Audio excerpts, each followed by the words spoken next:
ਸਤਿ ਸ਼੍ਰੀ ਅਕਾਲ। ਚੜ੍ਹਦੀ ਕਲਾ ਟਾਈਮ ਟੀਵੀ ਨਿਊਜ਼ ਦੇਖ ਰਹੇ ਦੇਸ਼ ਵਿਦੇਸ਼ ਦੇ ਦਰਸ਼ਕਾਂ ਦਾ ਸਵਾਗਤ ਹੈ। ਪ੍ਰੋਗਰਾਮ ਪੰਜਾਬ ਹਰਿਆਣਾ ਗੈਲ ਵਿੱਚ ਮੈਂ ਅਨਿਲ ਕਮਲ ਤੇ ਮੇਰੇ ਨਾਲ ਰੋਜ਼ਾਨਾ ਤਰ੍ਹਾਂ ਦੇ ਸਤੀਸ਼ ਕੁਮਾਰ ਸਿੱਖਰ। ਸਭ ਤੋਂ ਪਹਿਲਾਂ ਸਵਾਗਤ ਕਰ ਰਹੇ ਨੇ, ਫਿਰ ਵਧਦੇ ਹਾਂ ਹੋਰ अहम चर्चाओं के बाद। जी राम राम। राम राम नीलकमल जी। और सुनाओ की हाल चाल ने? हाल चाल नीलकमल जी मेरे बहुत बढ़िया हैं और आज मैं बड़ा खुश हूँ।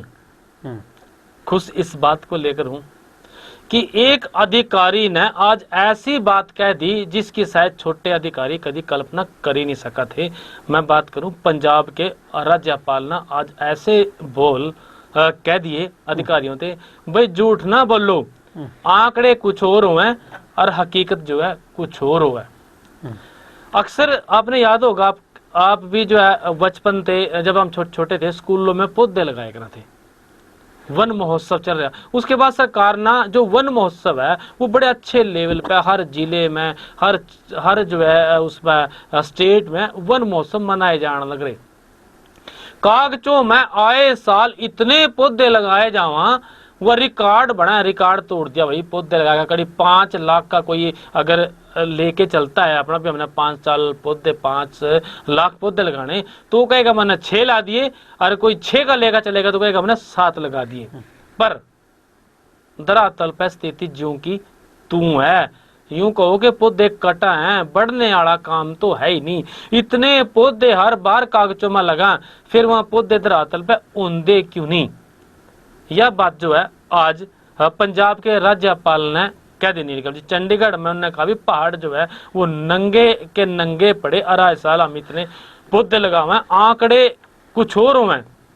आंकड़े तो ऐसे हैं कि हम उन आंकड़ों की बदौलत सम्मान ले लें, सम्मानित हो जाएं कि फलाने क्षेत्र में फलाने ने इतने आंकड़े लगाए, उसको सम्मान मिला। उस बात का उन्होंने जिक्र भी करा चंडीगढ़ के डीसी साहब का। चंडीगढ़ में जो वन महोत्सव समारोह चल रहा है नीलकमल जी, उसके दौरान पंजाब के जो राज्यपाल हैं और चंडीगढ़ के जो प्रशासक हैं गुलाब चंद कटारिया ने जो सरकारी दावे थे उन पर खुलकर खुद ही सवाल खड़े कर दिए। पौधारोपण में जो आंकड़े थे उन पर उन्होंने तंज कसया और तंज कसते कहा कि हर साल इतने पौधे लगाए जावा, इतना जोड़ हुआ उनका, अगर सारे को टोटल करें पौधों का तो आज जो है 1 इंच भी जगह ऐसे नहीं मिलेगी जहां जो है पौधे लगाए जावा। इतनी बड़ी बात कह दी। फिर भाई दूसरी बात है, लोग अगर सवाल करते हैं भाई पौधे क्यों नहीं लगते, हम अपनी बात करें, समाज की बात करें, भाई सवाल करते हैं भी हर साल इतने पौधे लगाए जाओ, फिर वह जमीन में क्यों होंगे। फिर बातें दूसरी कहता कुछ सूख गए, कुछ न पशु खा गए बाहर वाले, इस तरह की बातें भी आ जाती हैं। तो क्या फिर उनकी देखभाल होंदी नहीं या फिर वो लगते ही नहीं?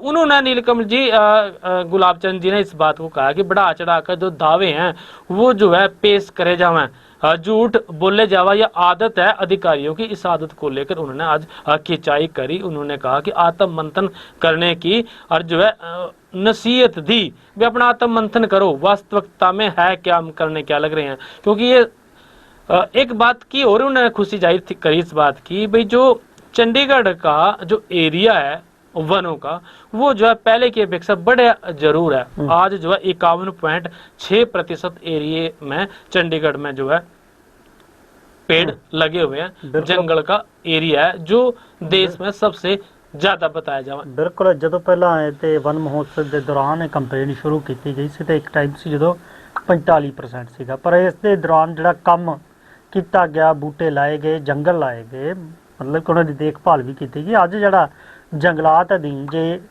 आप सिर्फ चंडीगढ़ की गल करिए, ग्रीन की गल करिए, जी ग्रीनरी हैगी वो जी है 5% 5-6% जी हैगी वधी हैगी है। इस करके जो 45 तो जो 51% तक जो है। बिल्कुल नीलकमल जी, 2013 में जो चंडीगढ़ का एरिया था वो 38% था और 2022 में बढ़ के 45% हो गया और आज 26 में जो है जिस तरह के आपने बताया 51.6% हो गया। खुशी की बात है, पौधे जरूर जो है वो लगने लग रहे। पिछले साल 5 लाख पौधे लगाने का लक्ष्य रखे गया था और लेकिन लगे जो है 6.5 लाख थे। चंडीगढ़ में एक और खास बात है, जब हरियाणा में, पंजाब में या दूसरी जगह पौधे लगाए जावा, वो नर्सरियों से पौधे दे दें, किसानों को देते हैं, स्कूलों में बांटते हैं, समाज में जाकर बांटते हैं। लेकिन चंडीगढ़ में एक बात है पौधे लगाने में, वो 5 या 10 रुपए का पौधा देते हैं। 5 लाख या 6.5 लाख लगे तो वो 10 रुपए का पौधा है। अभी सोच इसके पीछे ये भी है भाई फ्री की चीजों पर लोग ध्यान नहीं देंगे, और जब पैसे खर्च का पौधा लाएंगे तो उसकी देखभाल भी वो करेंगे। ये भी एक सोच है नीलकमल जी। तो उन्होंने एक बात और कही भाई, चंडीगढ़ के प्रशासक ने बात कही कि केवल जो है पौधे लगाने का जो दावा करने का काम है उससे काम नहीं चलता। प्रशासन ने बताया कि भाई पहले कई अभियान ऐसे चले जिसमें कलेक्टर साहब दिल्ली में सम्मानित हो गए, लेकिन 3 साल में जो पहाड़ी है वो आज भी जो है खाली पड़ी। अगर पेड़ नहीं होंगे तो पानी नहीं होगा, और पानी नहीं होगा तो भाई खाने पीने के लिए अनाज कैसा पैदा होगा। ये बहुत बड़ी चिंता, सच्चाई उन्होंने समाज के सामने लियाकर रख दी। अक्सर जो है दफ्तरों में आंकड़ों का खेल खेला जाता है, लेकिन जब एक प्रशासक उन आंकड़ों पर सवाल खड़े करता है तो नीलकमल जी कहीं ना कहीं उस आदमी को, उस प्रशासक को चिंता है समाज की, उस प्रशासक को चिंता है देश के भविष्य की। एक बात का और उन्होंने उदाहरण दिया, जिक्र कराया, अभी ताजी बात है, अमरनाथ लोग श्रद्धालु जाने लग रहे, हर बार जो है दर्शन करने के लिए जाते हैं, लेकिन इस बार पहली बार ऐसा हुआ 5 से 7 फुट ऊंचा जो शिवलिंग हुआ करा था वो पहले 3 दिन में ही जो है वो पिघल गया नीलकमल जी। तो कड़ी ना कड़ी इस बात को आध्यात्मिकता से तो लोग जोड़े ही हैं, लेकिन इसको भौगोलिक परिस्थितियों से जो हमारा वातावरण गर्म होने लग रहा है, ध्रुवों की बल्ब पिघलने लग रही है, उस बात से भी जोड़ के देखे जा सकता है कि जो है इतना ऊंचा शिवलिंग जो पिघल गया, कहीं ना कहीं जो है जो पौधों की कमी है, जो मौसम खराब होने लग रहे, वो कहीं ना कहीं इस चीज का भी एक नीलकमल जी कारण बन सकता है। बिल्कुल, जिथे तक प्रकृति ਦੇ ਵਿੱਚ ਜਿਹੜੇ ਬਦਲਾਵ ਜਿਹੜੇ ਨੇ ਆ ਰਹੇ ਨੇ, ਮੌਸਮੀ ਬਦਲਾਵਾਂ ਦੀ ਆਪਾਂ ਗੱਲ ਕਰ ਰਹੀਏ, ਚਾਹੇ ਆਪਾਂ ਗਲੋਬਲ ਵਾਰਮਿੰਗ ਦੀ ਗੱਲ ਕਰ ਲਈਏ, ਤਾਂ ਅਕਸਰ ਇਸ ਚੀਜ਼ ਦਾ ਜ਼ਿਕਰ ਉਹ ਹੁੰਦਾ ਆ ਕਿ ਡਿਵੈਲਪਮੈਂਟ ਦੇ ਨਾਮ ਦੇ ਉੱਤੇ ਜਿਹੜੇ ਨੇ ਉਹ ਖੇਤੀਯੋਗ ਜ਼ਮੀਨਾਂ ਜਾਂ ਹੋਰ ਜ਼ਮੀਨਾਂ ਨੇ ਉਹ ਕਮਰਸ਼ੀਅਲ ਹੋ ਕੇ ਉਹਨਾਂ ਦੇ ਉੱਤੇ ਜਿਹੜੇ ਨੇ ਉਹ ਕੰਕਰੀਟ ਦੇ ਜੰਗਲ ਤਾਂ ਉੱਗ ਗਏ, ਜਿਨ੍ਹਾਂ ਦੇ ਲਈ ਕੀ ਪਤਾ ਕਿੰਨੇ ਹੀ ਬੂਟੇ ਜਿਹੜੇ ਨੇ ਉਹ ਕੱਟੇ ਗਏ। ਪਰ ਅਸਲ ਦੇ ਵਿੱਚ ਜਦੋਂ ਬੂਟੇ ਕਿਉਂ ਨਹੀਂ ਲੱਗੇ, ਕਿਉਂਕਿ ਬੜੀ ਆਪਾਂ ਗੱਲ ਕਰਦੇ ਹਾਂ ਜਦੋਂ ਵੀ, ਚਾਹੇ ਪ੍ਰਦੂਸ਼ਣ ਦੀ ਗੱਲ ਹੋਵੇ, ਚਾਹੇ ਬਾਰਿਸ਼ ਦੀ ਗੱਲ ਹੋਵੇ, ਚਾਹੇ ਹੋਰ ਕਲਾਈਮੇਟ ਚੇਂਜਸ ਦੀ ਗੱਲ ਹੋਵੇ, ਤਾਂ ਉੱਥੇ ਜਿਹੜੇ ਪੌਦੇ ਨੇ ਜਾਂ ਜਿਹੜੇ ਜੰਗਲ ਨੇ ਇਹ ਬਹੁਤ ਵੱਡੀ ਭੂਮਿਕਾ ਜਿਹੜੀ ਉਹ ਨਿਭਾਉਂਦੇ ਨੇ। ਵੱਡਾ ਸਵਾਲ ਤਾਂ ਇਹ ਆਉਂਦਾ ਹੈ ਕਿ ਹਰ ਵਾਰ ਜਿਹੜਾ ਹੈਗਾ ਲੱਖਾਂ ਕੰਪੇਨ ਚਲਾਈ ਜਾਂਦੀ ਹੈ, ਬੂਟੇ ਲਗਾਏ ਜਾਂਦੇ ਨੇ। ਆਪਾਂ ਤਾਂ ਇੱਥੋਂ ਤੱਕ ਵੀ ਵੇਖੀ ਹੈ ਕਿ ਇੱਕ ਆਪਣੇ ਜਨਮ ਦਿਨ ਤੇ ਇੱਕ ਬੂਟਾ ਲਾਉਣ ਤੱਕ ਦੀ ਮੁਹਿੰਮ ਜਿਹੜੀ ਹੈਗੀ ਹੈ, ਹਰੇ ਮੁਹਿੰਮ तो यह भी है ਇੱਕ ਬੂਟਾ ਆਪਣੀ ਮਾਂ ਕੇ ਨਾਮ ਇਹ ਵੀ ਚੱਲ ਰਹੀ ਹੈ ਤਾਂ ਕਿ ਜਿਹੜਾ ਹੈਗਾ पर्यावरण ਨੂੰ ਸਾਂਭਿਆ ਜਾ ਸਕੇ। ਮੁਹਿੰਮਾਂ ਇੱਥੋਂ ਤੱਕ ਵੀ ਚੱਲੀਆਂ ਕਿ ਕਈ ਹਸਪੀਟਲਾਂ ਨੇ ਇਹ ਵੀ ਇਨੀਸ਼ੀਏਟ ਲਿਆ ਕਿ ਜਦੋਂ ਬੱਚਾ ਪੈਦਾ ਹੁੰਦਾ ਤਾਂ ਉਹਦੇ ਘਰਦਿਆਂ ਨੂੰ ਬੱਚੇ ਦੇ ਨਾਲ ਇੱਕ ਜਿਹੜਾ ਹੈਗਾ ਉਹ ਇੱਕ ਬੂਟਾ ਜਿਹੜਾ ਹੈਗਾ ਦਿੱਤਾ ਜਾਵੇ ਤਾਂ ਕਿ ਬੱਚੇ ਦੇ ਨਾਲ ਜਿਹੜੇ ਬੂਟੇ ਵੀ ਉਸੇ ਤਰ੍ਹਾਂ ਪਲੇ। ਤਾਂ ਕੀ ਸਵਾਲ ਇਹ ਹੈ ਕਿ ਜਦੋਂ ਅੰਕੜਿਆਂ ਦੀ ਆਪਾਂ ਗਿਣਤੀ ਕਰਦੇ ਹਾਂ ਤਾਂ ਉਹਦੇ ਵਿੱਚ ਬੂਟੇ ਜਿਹੜੇ ਨੇ ਉਹ ਲੱਖਾਂ ਦੇ ਤੌਰ ਦੇ ਉੱਤੇ ਜਿਹੜੇ ਨੇ ਦਰਖਤ ਉਹ ਨਜ਼ਰ ਆਉਂਦੇ ਨੇ, ਪਰ ਕੀ ਵਾਕਈ ਉਸ ਦੇ ਤਹਿਤ ਜਿਹੜਾ ਜੰਗਲਾਤ ਅਧੀਨ ਦਾਇਰਾ ਜਿਹੜਾ ਹੈਗਾ ਉਹ ਵਧਿਆ? ਕਿਉਂਕਿ ਜਿਸ ਤਰੀਕੇ ਦੇ ਨਾਲ ਅੰਕੜੇ ਨੇ ਉਸ ਹਿਸਾਬ ਨਾਲ ਤਾਂ ਇਹ ਜੰਗਲਾਤ ਅਧੀਨ ਜਿਹੜਾ ਅੰਕੜਾ ਸੀਗਾ ਉਹ ਜ਼ਿਆਦਾ ਵਧਣਾ ਚਾਹੀਦਾ ਸੀਗਾ, ਪਰ ਕੀ ਕਰੀਏ ਕਿਉਂਕਿ ਬਹੁਤ ਸਾਰੇ ਜੰਗਲ ਜਿਹੜੇ ਨੇ ਉਹ ਕੱਟੇ ਵੀ ਜਾਂਦੇ ਨੇ। ਅੱਜ ਜਿਹੜੀ ਹੈਗੀ ਆ ਵਣ ਮਹੋਤਸਵ ਆਪਾਂ ਮਨਾ ਰਹੇ ਹਾਂ, ਪਰ ਇਹਦੇ ਉੱਤੇ ਸਵਾਲ ਇਹ ਬਿਲਕੁਲ ਜਾਇਜ਼ ਹੈਗਾ ਕਿ ਅਧਿਕਾਰੀ ਸਿਰਫ ਜਿਹੜੇ ਕੰਮ ਨੇ ਉਹ ਕਹੀਏ ਤਾਂ ਕਾਗਜ਼ੀ ਕੰਮ ਨਾ ਕਰਨ, ਸਿਰਫ ਰਿਕਾਰਡ ਨਾ ਕਰਨ। ਇਸ ਨੂੰ ਜਿਹੜਾ ਹੈਗਾ ਜੇ ਆਪਾਂ ਆਪਣੀ ਆਉਣ ਵਾਲੀ ਪੀੜ੍ਹੀ ਦੇ ਲਈ ਕੁਝ ਕਰਨਾ ਹੈ ਤਾਂ ਉਹਨੂੰ ਜ਼ਮੀਨੀ ਹਕੀਕਤ ਵੀ ਜਿਹੜਾ ਹੈਗਾ ਉਹ ਬਣਾਉਣਾ ਚਾਹੀਦਾ। ਤਾਂ ਇਹ ਵੀ ਗੱਲ ਜਿਹੜੀ ਹੈਗੀ ਉਹ ਸਹੀ ਇਹਦੇ ਵਿੱਚ ਉਹਨਾਂ ਨੇ ਕਹੀ ਹੈ ਕਿ ਜੇਕਰ ਕਿਸੇ ਨੇ ਜੇਬ ਚੋਂ ਪੈਸਾ ਖਰਚ ਕਰਕੇ ਕੋਈ ਚੀਜ਼ ਲਈ ਹੈ ਤਾਂ ਉਹਦੇ ਵੱਲ ਜ਼ਿਆਦਾ ਧਿਆਨ ਜ਼ਿਆਦਾ ਜਾਂਦਾ।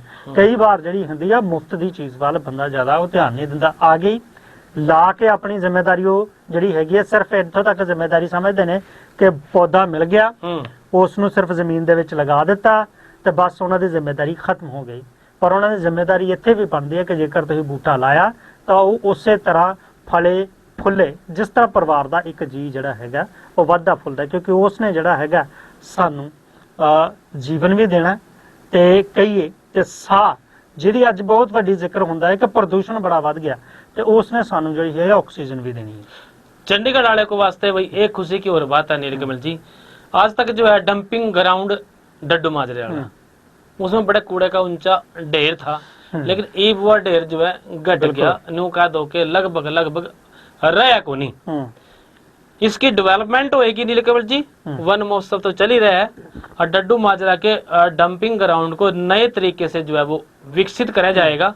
और इसमें जो है जो खाली जगह है उसमें माली वो तैनात करे जाएंगे, और एक एक पौधे की जो देखभाल है वो करी जाएगी, क्योंकि बताया जाओ अभी 10,000 पौधे जो है यहाँ लगाने की बात वो चल रही है। अभी पौधों की देखभाल करेंगे। यहाँ ट्रीटेड जो पानी है उसकी व्यवस्था तो पहले से ही कर दी पौधों में पानी देने के लिए। भविष्य में यहाँ जो है जॉगिंग ट्रैक वो बनाया जाएगा, जिम बनाया जाएगा, प्ले एरिया होगा, और वर्किंग ट्रैक का जो निर्माण है वो किया जाएगा, क्योंकि इस क्षेत्र में जो है बांस, बेजमीना, पीपल, कपूर, पिलखन और फलदार पौधे जो है लगभग 10,000 पौधे वो लगाने की संभावना है। 14 एकड़ में इसको विकसित वो करा जाएगा। एक बात की बात हो रहा है। और भाई हरियाणा सरकार ने भी छेड़ रखी मुहिम, जो पुराने पेड़ हैं उनको पेंशन दी जाए हरियाणा में। और भाई चंडीगढ़ प्रशासक भी इस बात को लेकर बड़ा खुश है। भाई चंडीगढ़ में भी पीपल के और बरगद के बड़े बड़े पेड़ ऐसे हैं जो 50-50, 100-100 साल के हैं, जिसकी हम ना हर हालत में देखभाल वो करनी पड़ेगी। मतलब वन महोत्सव चल रहा, वनों की बात है, लेकिन आज जो है दिल इस बात को लेकर खुशी हुई कि एक अधिकारी, एक प्रशासक जब ये खुलकर ये बात कहता है कि जो काम कागज पे हो रहा है वो धरातल पे भी होना चाहिए। बिल्कुल, चंडीगढ़ च हरियाणा च पेंशन दी जा रही है, ਤੇ ਕਿ ਉਹਨੂੰ ਪੈਨਸ਼ਨ ਜੇ ਮਿਲੇਗੀ ਤਾਂ ਉਹ ਘਰ ਦੇ ਲੋਕ ਉਹਦੀ ਚੰਗੀ ਤਰ੍ਹਾਂ ਨਾਲ ਸਾਂਭ ਵੀ ਕਰਨਗੇ। ਪੰਚਾਇਤ ਨੂੰ ਮਿਲਦੀ ਹੈ, ਪੰਚਾਇਤ ਨੂੰ ਮਿਲਦੀ ਹੈ। ਇਹਦੇ ਨਾਲ ਚੰਡੀਗੜ੍ਹ ਦੀ ਜਿਹੜੀ ਗੱਲ ਹੈਗੀ, ਜਿੱਥੇ ਇੱਥੇ ਪੁਰਾਣੇ ਦਰਖਤਾਂ ਨੂੰ ਸਾਂਭਣ ਦੀ ਗੱਲ ਹੈ, ਤਾਂ ਬਹੁਤ ਸਾਰੇ ਦਰਖਤਾਂ ਨੂੰ ਜਿਹੜਾ ਹੈਗਾ ਉਹ ਹੈਰੀਟੇਜ ਦਰਖਤਾਂ ਦਾ ਦਰਜਾ ਦਿੱਤਾ ਗਿਆ। ਇਸ ਕਰਕੇ ਉਹਨਾਂ ਦੀ ਜਿਹੜੀ ਹੈਗੀ ਆ ਉਹ ਵੀ ਸਾਂਭ ਸੰਭਾਲ ਜਿਹੜੀ ਹੈ ਕੀਤੀ ਜਾਂਦੀ। ਵੱਡੀ ਗੱਲ ਇਹ ਹੈ ਕਿ ਜਿਹੜਾ ਡੰਪਿੰਗ ਗਰਾਊਂਡ ਕਿਸੇ ਵੇਲੇ ਇਹ ਕਿਹਾ ਜਾਂਦਾ ਸੀਗਾ ਕਿ ਚੰਡੀਗੜ੍ਹ ਦੇ ਮੱਥੇ ਦਾ ਬਦਬੂ ਬੜਾ ਹੈਗਾ, ਇਹਨੂੰ ਕਲੰਕ ਦੇ ਤੌਰ ਦੇ ਉੱਤੇ ਜਿਹੜਾ ਹੈਗਾ ਸੰਬੋਧਨ ਬਹੁਤ ਵਾਰ ਕੀਤਾ ਜਾਂਦਾ ਹੈ ਕਿ ਇੱਕ ਇਹ ਹੈਗਾ। ਹਾਲਾਂਕਿ ਇਹਦੇ ਵੱਲ ਕੰਮ ਹੋਇਆ, ਹੁਣ ਉਹ ਖਾਲੀ ਹੋ ਰਿਹਾ, ਤਾਂ ਹੁਣ ਜਿਹੜਾ ਹੈਗਾ ਇਸੇ ਕਰਕੇ ਉਸ ਨੂੰ ਕਲੰਕ ਨੂੰ ਹਟਾ ਕੇ ਹੁਣ ਉਹਨੂੰ ਜਿਹੜਾ ਹੈਗਾ ਹਰਿਆ ਭਰਿਆ, ਜੇ ਕਹੀਏ ਤਾਂ ਹਰਾ ਟਿੱਕਾ ਜਿਹੜਾ ਹੈਗਾ ਹਰੀ ਬਿੰਦੀ ਉਹ ਬਣਾਉਣ ਦੀ ਤਿਆਰੀ ਕੀਤੀ ਜਾ ਰਹੀ। ਇਹ ਵੀ ਜਿਹੜਾ ਹੈਗਾ ਸ਼ਲਾਘਾਯੋਗ ਉਹ ਚੀਜ਼ ਚੰਡੀਗੜ੍ਹ ਦੇ ਲਈ ਹੈਗੀ ਹੈ। ਜ਼ਿਕਰ ਮੌਸਮ ਦਾ ਕਰ ਲਈਏ। ਮੌਸਮ ਬੀਤੇ ਦਿਨਾਂ ਬੀਤੀ ਕੱਲ ਤੋਂ ਜਿਹੜੀ ਹੈਗੀ ਲਗਾਤਾਰ ਜਿਹੜੀ ਹੈਗੀ ਆ ਬਰਸਾਤ ਜਿਹੜੀ ਉਹ ਚੱਲ ਰਹੀ ਹੈ।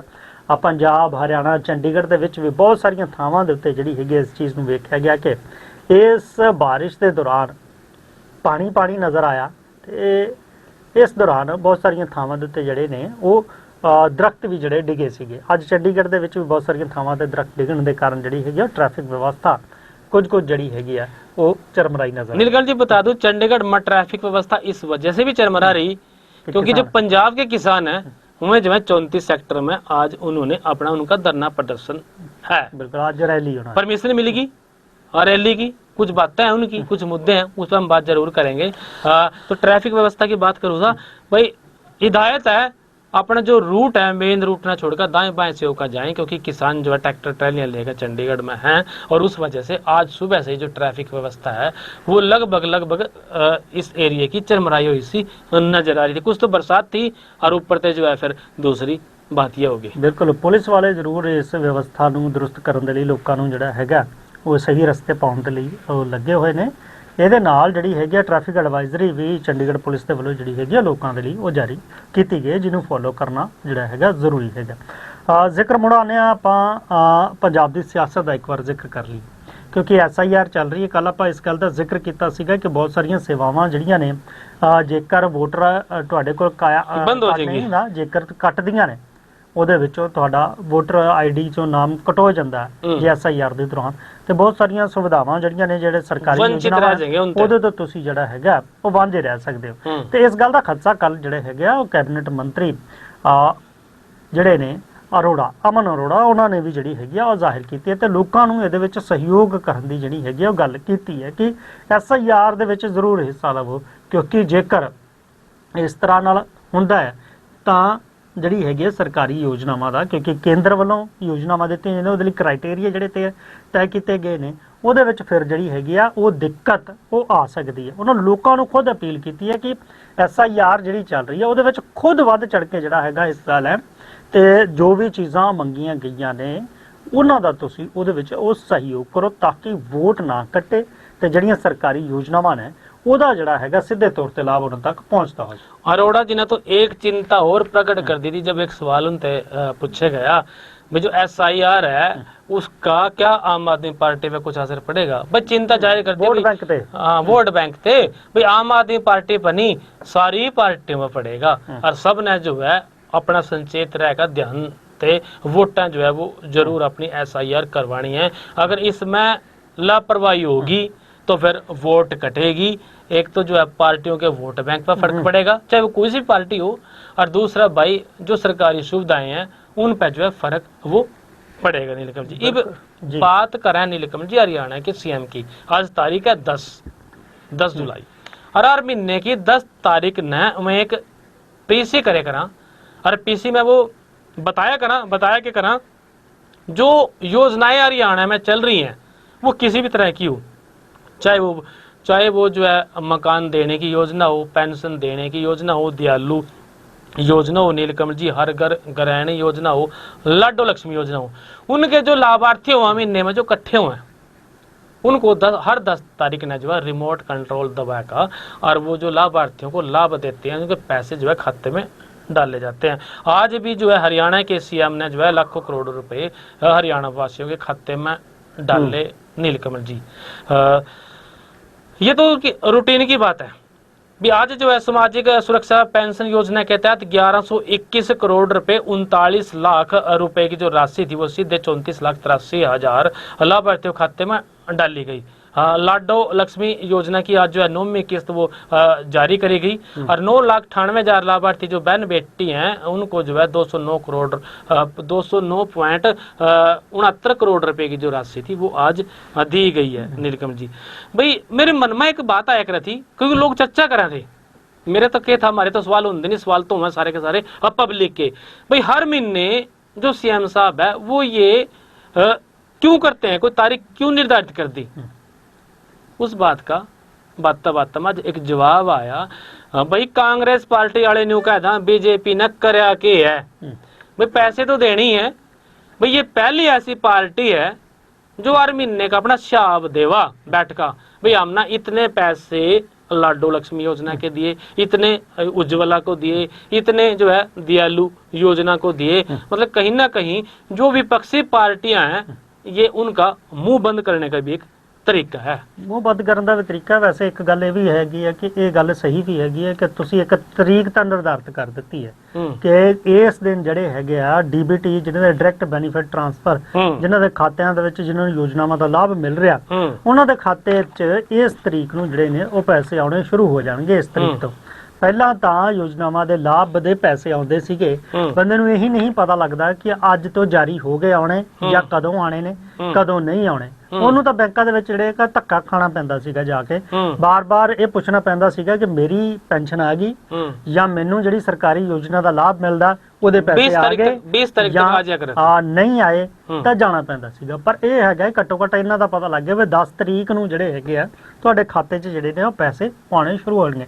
ਹਾਂ ਇਹ ਜ਼ਰੂਰ ਹੈਗੇ ਕਿ ਕਿੰਨੇ ਲਾਭਾਰਥੀਆਂ ਦੇ ਖਾਤੇ 'ਚ ਕਿੰਨੇ ਪੈਸੇ ਸਰਕਾਰ ਨੇ ਦਿੱਤੇ ਇਹ ਸਰਕਾਰ ਜ਼ਰੂਰ ਇਸ ਚੀਜ਼ ਦਾ ਅੰਕੜਾ ਦੇ ਰਹੀ ਹੈ ਕਿ ਇਸ ਵਾਰ ਇਸ ਮਹੀਨੇ ਇੰਨੇ ਪੈਸੇ ਦਿੱਤੇ ਗਏ, ਇਸ ਮਹੀਨੇ ਇੰਨੇ ਪੈਸੇ ਦਿੱਤੇ ਗਏ ਤੇ ਇੰਨੇ ਲਾਭਾਰਥੀਆਂ ਨੂੰ ਇਹਦਾ ਜਿਹੜਾ ਹੈਗਾ ਉਹ ਲਾਭ ਉਹ ਮਿਲਣਾ ਉਹ ਮਿਲ ਗਿਆ ਹੈ ਤੇ ਇੰਨੇ ਪੈਸੇ ਜਿਹੜੇ ਨੇ ਉਹ ਦਿੱਤੇ ਨੇ। ਅਕਾਊਂਟੇਬਿਲਟੀ ਤੇ ਜਿਹੜਾ ਕਹੀਏ ਤਾਂ ਇੱਕ ਚੀਜ਼ ਜਿਹੜੀ ਹੈਗੀ ਹੈ ਕਿ ਲੋਕਾਂ ਨੂੰ ਜਾਣਕਾਰੀ ਜਿਹੜੀ ਹੈ ਸਰਕਾਰ ਦੇ ਕੰਮਾਂ ਦੀ ਦੇਣੀ ਇਹ ਵੀ ਇੱਕ ਜਿਹੜਾ ਹੈਗਾ ਇੱਕ ਟਾਈਮ ਨਿਰਧਾਰਿਤ ਕਰ ਦਿੱਤਾ ਗਿਆ ਕਿ 10 ਤਰੀਕ ਨੂੰ ਹਰ ਮਹੀਨੇ ਜਿਹੜਾ ਉਹ ट्रांसफर ਜਿਹੜੇ ਪੈਸੇ ਉਹ ਕੀਤੇ ਜਾਣਗੇ।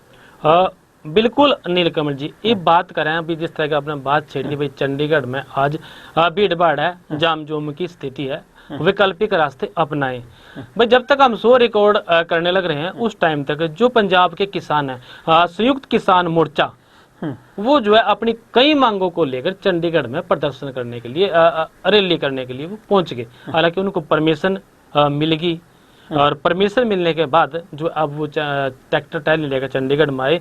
बात अभी सरकार के द्वारा प्रस्तावित जो भारत अमेरिका मुक्त व्यापार समझौता है, व्यापार कृषि है और डायरी और छोटे उद्योगों के लिए बड़ी नुकसानदायक साबित होएगी। यह बात जो एसकेएम कहने लग रहे हैं। किसानों का ये आरोप है कि लागू होने से जो सस्ते विदेशी कृषि उत्पाद हैं वो भारतीय बाजार में आएंगे और उरे वाले जो बाजार हैं, उरे वाला जो सामान है वो रुड़ता फिरेगा, उसकी मांग जो है वो घट जाएगी। पंजाब सरकार की जो नीति है भूमि पुलिंग, उस नीति का भी वो विरोध करेंगे। और भाई इसका जो है कहना इस बात का है भी किसानों के हित को खिलाफ जो है कृषि भूमि का जो प्रभाव है वो प्रतिकूल पड़ेगा। इस बात को लेकर आज किसान जो है चंडीगढ़ में पहुंचने लग रहे।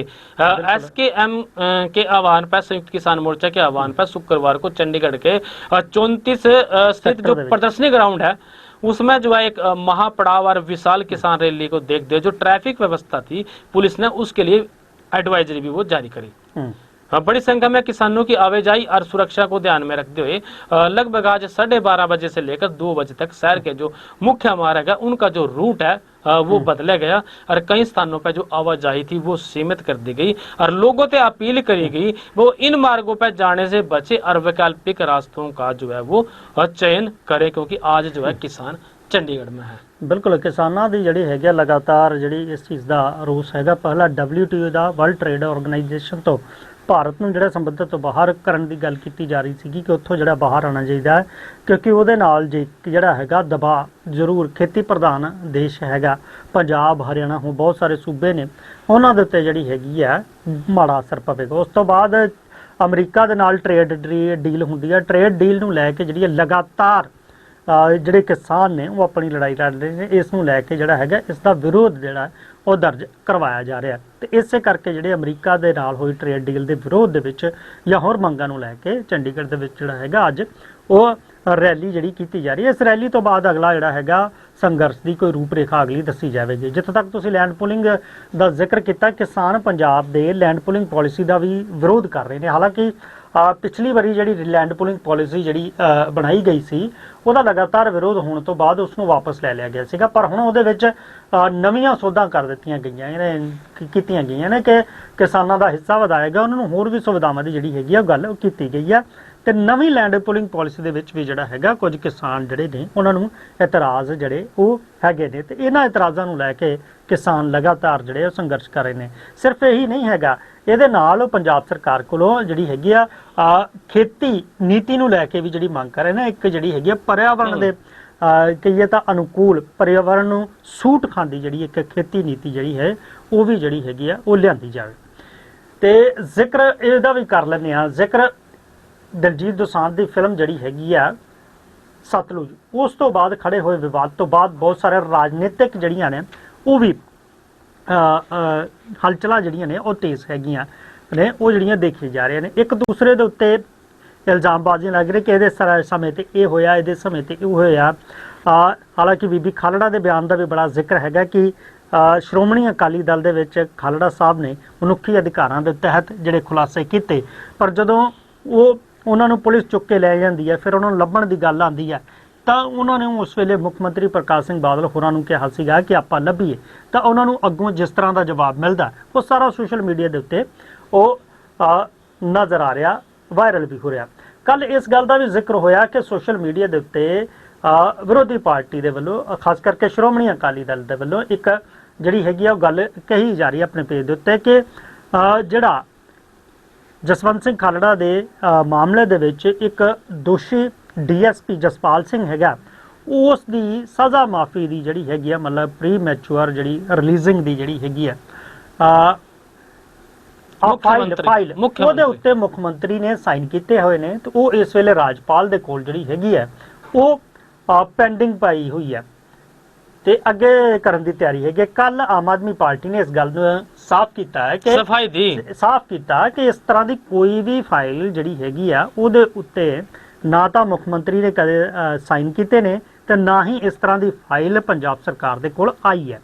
ਉਹਨਾਂ ਦਾ ਇਹ ਤਰਕ ਹੈ ਕਿ ਜਿਹੜੀ ਫਾਈਲ ਹੈਗੀ ਆ ਉਹ ਕਾਂਗਰਸ ਦੇ ਸਮੇਂ ਦੇ ਵਿੱਚ ਜਿਹੜੀ ਹੈਗੀ ਆ ਉਦੋਂ ਇੱਕ ਫਾਰਵਰਡ ਕੀਤੀ ਗਈ ਸੀਗੀ, ਉਹ ਵੀ ਕੇਂਦਰੀ ਗ੍ਰਹਿ ਮੰਤਰਾਲੇ ਦੇ ਕੋਲ ਗਈ ਸੀਗੀ ਕਿ ਕੇਂਦਰੀ ਗ੍ਰਹਿ ਮੰਤਰਾਲੇ ਨੇ ਉਸ ਵੇਲੇ ਜਿਹੜੀ ਹੈਗੀਆਂ ਉਹ ਸਜ਼ਾ ਮਾਫੀ ਦੀਆਂ ਜਾਂ ਪ੍ਰੀ ਮੈਚਿਓਰ ਜਿਹੜੀਆਂ ਹੈਗੀਆਂ ਰਿਲੀਜ਼ਿੰਗ ਦੀਆਂ ਉਹਨਾਂ ਨੂੰ ਜਿਹੜਾ ਹੈਗਾ ਉਹ ਖਾਰਜ ਕਰ ਦਿੱਤਾ ਸੀਗਾ। ਤੇ ਹੁਣ ਵੀ ਜਿਹੜੀ ਹੈਗੀ ਆ ਇਸ ਤਰ੍ਹਾਂ ਦੀ ਕਿਸੇ ਤਰੀਕੇ ਦੀ ਫਾਈਲ ਜਿਹੜੀ ਹੈਗੀ ਆ ਉਹ ਪੰਜਾਬ ਸਰਕਾਰ ਕੋਲੋਂ ਵਾਪਸੀ ਜਾਂ ਇਸ ਤਰ੍ਹਾਂ ਦੀ ਕੋਈ ਨਹੀਂ ਆਈ। ਉਹਨਾਂ ਦਾ ਇਹ ਕਹਿਣਾ ਹੈ ਕਿ CBI ਨੇ ਇਸ ਪੂਰੇ ਮਾਮਲੇ ਦੀ ਜਾਂਚ ਕੀਤੀ ਸੀ। CBI ਦੀ ਜਾਂਚ ਤੋਂ ਬਾਅਦ ਉਹਨਾਂ ਲੋਕਾਂ ਨੂੰ ਪੁਲਿਸ ਦੇ ਜਿਹੜੇ ਕਰਮਚਾਰੀ ਸੀਗੇ ਉਹਨਾਂ ਨੂੰ ਸਜ਼ਾਵਾਂ ਹੋਈਆਂ ਸੀ, ਜਿਨ੍ਹਾਂ ਵਿੱਚੋਂ ਸਭ ਤੋਂ ਵੱਡੇ ਰੈਂਕ ਦਾ ਇਹ DSP ਜਸਪਾਲ ਸਿੰਘ ਸੀ ਜਿਸ ਨੂੰ ਸਜ਼ਾ ਹੋਈ ਸੀ। ਤੇ ਜਿਹੜੇ CBI ਦੀ ਜਾਂਚ ਤੋਂ ਬਾਅਦ ਜੇ ਕੋਈ ਇਸ ਤਰ੍ਹਾਂ ਦੇ ਮਾਮਲੇ ਹੁੰਦੇ ਨੇ ਤਾਂ ਉਹਦੇ ਵਿੱਚ ਸਿੱਧੇ ਤੌਰ ਤੇ ਅਧਿਕਾਰ ਜਿਹੜਾ ਹੈਗਾ ਉਹ ਕੇਂਦਰ ਸਰਕਾਰ ਦਾ ਹੁੰਦਾ। ਤੇ ਜੇਕਰ ਕੇਂਦਰ ਸਰਕਾਰ ਨੇ ਫੈਸਲਾ ਕਰਨਾ ਹੈ ਤੇ ਇਹਦੇ ਵਿੱਚ ਪੰਜਾਬ ਸਰਕਾਰ ਦਾ ਕਹਿੰਦੇ ਕਿ ਕੋਈ ਵੀ ਜਿਹੜਾ ਹੈਗਾ ਉਹ ਲੈਣਾ ਦੇਣਾ ਨਹੀਂ ਹੁੰਦਾ। ਤੇ ਇਸ ਕਰਕੇ ਨਾ ਤਾਂ ਇਸ ਤਰ੍ਹਾਂ ਦੀ ਕੋਈ ਫਾਈਲ ਉਹਨਾਂ ਨੇ ਸਾਈਨ ਕੀਤੀ ਹੈ, ਨਾ ਉਹਨਾਂ ਕੋਲ ਕੋਈ ਫਾਈਲ ਆਈ ਹੈ, ਤਾਂ ਨਾ ਹੀ ਅੱਗੇ ਉਹ ਗਈ ਹੈ। ਤੇ ਇਸ ਤਰ੍ਹਾਂ ਦੇ ਉਹਨਾਂ ਕਹਿਣਾ ਹੈ ਕਿ ਕਿਤੇ ਨਾ ਕਿਤੇ ਜਿਹੜਾ ਹੈਗਾ ਉਹ ਤੱਥਾਂ ਨੂੰ ਜਾਂਚੇ ਪਰਖੇ ਬਿਨਾਂ ਜਿਹੜੀ ਹੈਗੀ ਆ ਉਹ ਸੋਸ਼ਲ ਮੀਡੀਆ ਦੇ ਉੱਤੇ ਜਾਂ ਫਿਰ ਕੁਝ ਮੀਡੀਆ ਅਦਾਰਿਆਂ ਦੇ ਵੱਲੋਂ ਵੀ ਇਸ ਤਰ੍ਹਾਂ ਦੀ ਜਿਹੜੀ ਚੀਜ਼ਾਂ ਜਿਹੜੀਆਂ ਨੇ ਉਹ ਚਲਾ ਦਿੱਤੀਆਂ ਗਈਆਂ। ਤੇ ਉਹਨਾਂ ਕਿਹਾ ਕਿ ਇਸ ਨੂੰ ਜਿਹੜਾ ਹੈਗਾ ਕਿਸੇ ਵੀ ਚੀਜ਼ ਨੂੰ ਸਰਕੂਲੇਟ ਕਰਨ ਤੋਂ ਪਹਿਲਾਂ ਉਸ ਦੀ ਜਾਂਚ ਪੜਤਾਲ ਜਿਹੜੀ ਹੈਗੀ ਚੰਗੇ ਢੰਗ ਦੇ ਨਾਲ ਉਹ ਕਰਨੀ ਉਹ चाहिए है। बिल्कुल नहीं, लेकिन चाहे कोई राजनीतिक पार्टी हो और चाहे कोई दुकानदार हो, किसके पीछे कितने आदमी हैं, इस बात का लेकर जो है मनोस्थिति में बड़ा फर्क पड़ा है फॉलोअर को लेकर। भाई हरियाणा के कुरुक्षेत्र में नीलकमल जी एक घटना ऐसी घट गई, अडोनी गांव है। मैं अक्सर नहीं देखे करा भाई फलानी दुकान पे पड़ेगा जान रहे फलाने मॉल में बड़े लोग जावे, दूसरा भाई मक्खी मारा बैठे है उस पर जो है काम धंधा कम है, एक पर ज्यादा है। लेकिन जब ऐसी बातें धार्मिक संस्थानों में होने लग जाए नीलकमल जी, तो फिर जो है सोचने की बात है, चर्चा तो बड़ा है। हरियाणा के कुरुक्षेत्र के अडोनी गांव में एक सेवादार ने, दरगाह का सेवादार था बताया जाए, पुजारी की जम का जो है वो पिटाई करी और एक साथी के साथ मिलकर पुजारी की जो टांग है बतावा वो तोड़ दी, उस पर चोट आई। और बाद में जो है गांव की सड़क पर जो पुजारी का गले में जो पड़ना है गमछा जिसने कहा था वो पाकर जो वो सिट्टा गया। जो पुजारी था उसको LNJP हॉस्पिटल में जो है भर्ती करवाया गया। और बात के पीछे बात यह आई भी रंजिश रखा था इस बात की भाई मंदिर में तो ज्यादा श्रद्धालु जावे और उड़ा श्रद्धालु कम आवे, इसलिए तो मैं वो बात करता। मतलब ऐसे भी है तो क्या फिर इसने नीलकमल जी किस नजर से देखा, शब्द यूज नहीं कर पा रहे तो क्या ये दुकानदारी बन गई भाई वहाँ जो है। हालांकि एक श्रद्धा का विषय है, की चीज है शब्द ये नहीं कहना चाहिए, लेकिन जब इस तरह की बातें सामने आएगी। एक वीडियो वायरल हो रही है जिहदे विच ये चीज़ां जिहड़ियां ने, इसका एक वीडियो भी है सतीश जी जिहड़ा हैगा वो नजर आ रहा है, ਇਹਦੇ ਵਿੱਚ ਸਾਰੀਆਂ ਚੀਜ਼ਾਂ ਹੈਗੀਆਂ। पर देखो पुलिस के रिकॉर्ड की बात है, पुलिस का इस बात में यूं कहना है भाई जो आरोपी जो है पुजारी से रंजिश रखा करा था और पुजारी आने के बाद जो है श्रद्धालु उसमें वो कम हो गए थे, इस वजह से इनका जो है वो झगड़ा हो गया। आधिकारिक बात हो नीलकमल जी, तो फिर बात कही जा सकती है भाई क्या मंदिर में या दूसरी जगह पे श्रद्धालु कम ज्यादा होना लड़ाई का कारण बन गया? बड़ी अजीबोगरीब सी बात है। बिल्कुल ये शरधा का विषय है, किन्ने कित्थे जाना कित्थे नहीं जाना, पर की एक किस्म नाल कह लईए तो इस नूं दुकानदारी के तौर पर देखा जाना। चलो ये जिहड़ा हैगा वो विषय वो हैगा, पर हाँ सवाल तो जरूर खड़ा हुंदा इस नूं लैके, क्योंकि अजकल जिहड़ी है जिस तरीके दीयां चीज़ां सामने आउंदियां ने उहनूं लैके चर्चा जिहड़ी हैगी है वो बनदी हैगी है। इसे करके ये घटना भी जिहड़ा हैगा इस वेले चर्चा का विषय जिहड़ी हैगी बनी हुई है। ते इस नूं लैके भी लोग तरह तरह के जिहड़े ने अपने वल्लों वो कियास विश्लेषण जिहड़े ने कर लेने। पर एक गल ये हैगी है कि इस नूं जेकर हैगी है तो इस नूं समुदायक या फिर उस दे नज़रिए नाल जिहड़ा हैगा वो नहीं वेखना चाहिए, जिथे जिहड़ी चीज़ां हैगियां ने उस नूं लैके इहदे विच जे अपराध दो आदमियों की बात है, समुदाय का लेना देना इसमें है नहीं। बिल्कुल दो लोगों की आपसी जिहड़ी गल हैगी है उस नूं जिहड़ा इस तरीके दे नाल देखना वो चाहिए है, क्योंकि कई बार रही हुंदी है दरगाह ते मंदिर इस नूं लैके जिहड़ी हैगी है कई बार समाजक जिहड़ी हैगी है वो नज़रिया कुछ लोगों का जिहड़ा हैगा वो होर तरीके का जिहड़ा हैगा वो चला जाता। फिलहाल नज़रिया जिहड़ा हैगा वो ठीक समाज के प्रति सानू रखना पवेगा, तो आपकी सी जिहड़ा हैगा सौहार्द भाईचारा वो बनाउण दी जिहड़ी हैगी वो गल वो करनी चाहिए, ते ना कि इस तरह दी जिहड़ी चीज़ां बेशक जे आस्था भी हैगी है तो एक दूजे दे नाल सानू जिहड़ी हैगी रंजिश वो नहीं रखनी चाहिए। फिलहाल प्रोग्राम च वेला इस वेले ਇਜਾਜ਼ਤ ਲੈਂਦਾ ਹੋ ਚੱਲਿਆ। ਫਿਰ ਮਿਲਾਂਗੇ ਇਸੇ ਪ੍ਰੋਗਰਾਮ 'ਚ, ਤਦ ਤੱਕ ਲਈ ਮੈਨੂੰ ਤੇ ਸਤੀਸ਼ ਕੁਮਾਰ ਸੀਕਰੀ ਦਿਓ ਇਜਾਜ਼ਤ। ਬਣੇ ਰਹੋ ਚੜ੍ਹਦੀ ਕਲਾ ਟਾਈਮ ਟੀਵੀ ਦੇ ਨਾਲ। ਧੰਨਵਾਦ। राम राम जी।